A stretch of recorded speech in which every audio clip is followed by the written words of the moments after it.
Halo teman-teman, kita bertemu kembali di dalam channel YouTube saya, Januari Sihotang, sebuah channel YouTube yang fokus di bidang ilmu hukum, dunia kampus, dan juga dunia literasi. Pada video kali ini saya masih berbagi mengenai inspirasi judul skripsi, dan kali ini saya mengkhususkan untuk Anda yang sedang konsentrasi di bidang hukum tata negara, dan untuk bagian hukum tata negara, ini adalah inspirasi judul skripsi bagian yang ketiga. Oke, kita langsung saja ke judul yang pertama, yaitu peran masyarakat adat dalam pencegahan politik uang pada pemilihan umum.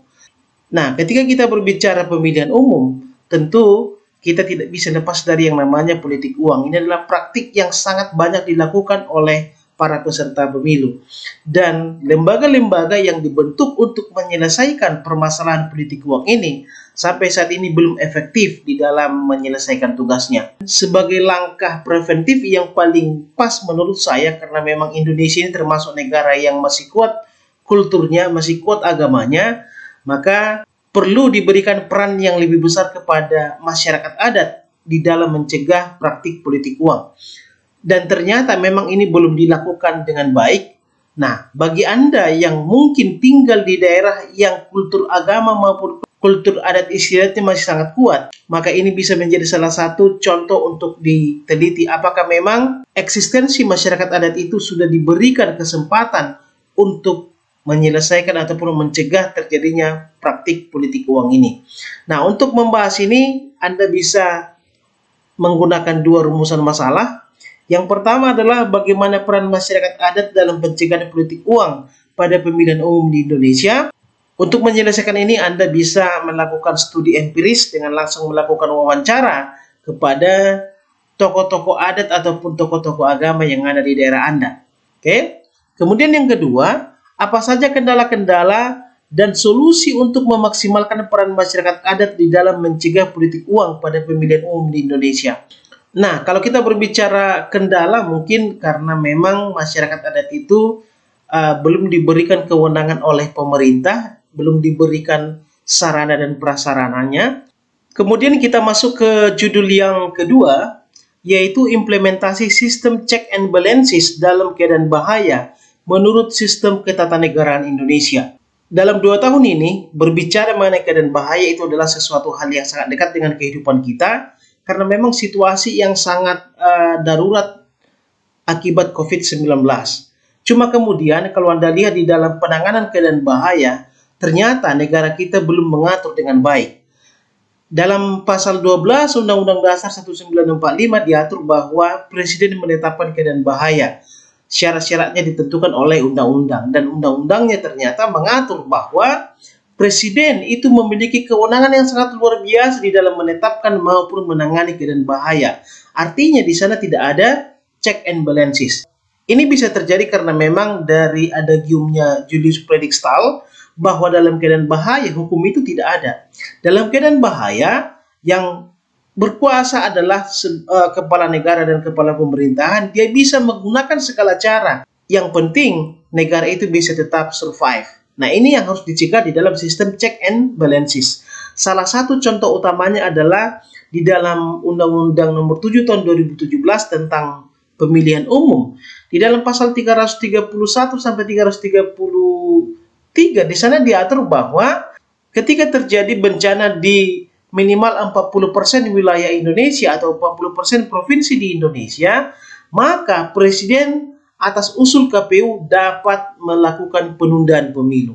Ini kan salah satu contoh penanganan keadaan bahaya yang tidak ada check and balancesnya, di mana Presiden bisa menunda pemilu tanpa pertimbangan dari lembaga-lembaga yang setara dengan dia. Atas usul KPU bisa saja Presiden menunda pemilu. Ini kan harusnya meminta pendapat dari parlemen ataupun meminta pandangan dari badan peradilan seperti Mahkamah Konstitusi. Nah, ternyata di Indonesia ini tidak ada. Maka untuk menyelesaikan judul ini, Anda bisa menggunakan dua rumusan masalah. Yang pertama adalah bagaimana pengaturan keadaan bahaya dalam sistem ketatanegaraan Indonesia. Ini bisa Anda kaji dalam pasal 12 dan juga pasal 22 Undang-Undang Dasar 1945. Kemudian yang kedua, yaitu bagaimana implementasi sistem check and balances dalam keadaan bahaya menurut sistem ketatanegaraan Indonesia. Salah satu contoh implementasi daripada penanganan keadaan bahaya ini bisa Anda gunakan kasus di dalam pasal 331 sampai 333 mengenai penundaan pemilu, yaitu pemilu lanjutan maupun pemilu susulan. Kita lanjut yang ketiga, yaitu hak gugat pemilih dan masyarakat dalam perselisihan hasil pilkada calon tunggal. Nah, ini topik yang sangat menarik karena memang dalam undang-undang pilkada kita, ketika terjadi pilkada dengan calon tunggal, jika masyarakat ingin mempermasalahkan ataupun mempersoalkan hasil daripada pilkada itu tidak bisa sembarangan karena undang-undang pilkada hanya memberikan legal standing kepada pemantau independen sebagai pihak yang dapat mempersoalkan hasil pilkada. Padahal yang namanya pemantau itu tidak termasuk ke dalam semua golongan masyarakat. Hanya orang-orang tertentu yang tergabung di dalam pemantau independen. Oleh karena itulah seharusnya masyarakat itu diberikan kesempatan untuk mempersoalkan hasil pilkada dalam calon tunggal kalau dirasa bahwa proses maupun hasil daripada pilkada calon tunggal itu diperoleh melalui cara-cara yang tidak tepat. Nah, untuk menyelesaikan ini, maka kemudian Anda bisa menggunakan dua rumusan masalah. Yang pertama, mengapa dilakukan pembatasan hak gugat pemilih dan masyarakat dalam perselisihan hasil pilkada calon tunggal. Nah, ini bisa Anda lakukan dengan membaca naskah akademik maupun proses pembahasan daripada undang-undang pilkada, terutama mengenai perselisihan hasil di dalam pilkada calon tunggal. Ada beberapa alasan, misalnya kalau masyarakat itu atau pemilih diberikan hak untuk perselisihan hasil pilkada calon tunggal, maka akan sangat susah menentukan masyarakat yang mana. Ini perlu juga Anda bahas nanti.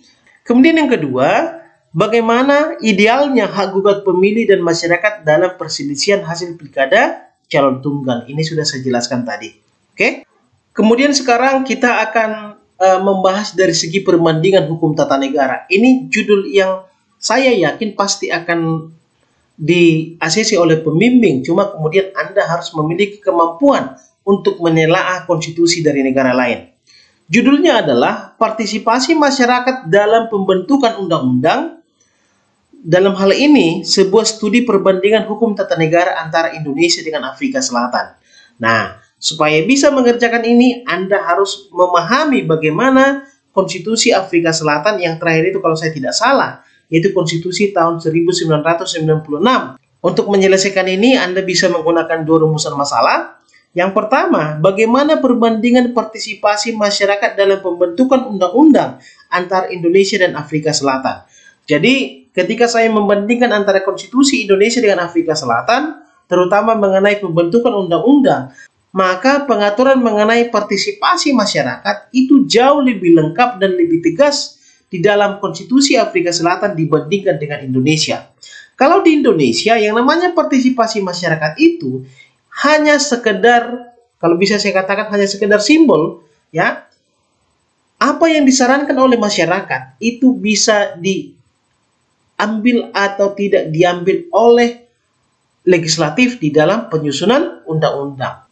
Atau bisa dikatakan ini hanya untuk memenuhi syarat saja, karena memang di dalam Undang-Undang 12 tahun 2011 diatur mengenai adanya partisipasi publik. Tetapi kalau di dalam konstitusi Afrika Selatan, partisipasi publik itu memiliki tempat yang sangat penting, bahkan untuk poin-poin tertentu, masyarakat itu diberikan kesempatan untuk membuat petisi apakah setuju atau tidak dengan poin-poin yang ada di dalam undang-undang tersebut. Ini sesuatu hal yang luar biasa yang tidak didapatkan di Indonesia. Masih ada beberapa hal lagi yang bisa Anda kutip nanti di dalam partisipasi publik di konstitusi Afrika Selatan. Silakan nanti Anda baca konstitusinya sendiri. Oke? Kemudian rumusan masalah yang kedua, apa saja aspek-aspek partisipasi masyarakat dalam pembentukan undang-undang di Afrika Selatan yang dapat diterapkan di Indonesia. Nah, setelah Anda banding-bandingkan, Anda cari apa yang tidak ada di Indonesia, lalu kira-kira itu bisa atau tidak diterapkan di Indonesia. Itulah cara untuk menjawab rumusan masalah nomor 2. Sekarang kita masuk ke judul yang terakhir, yaitu judul yang kelima, yaitu penyelesaian perselisihan internal partai politik menurut Undang-Undang Nomor 2 Tahun 2011 tentang partai politik.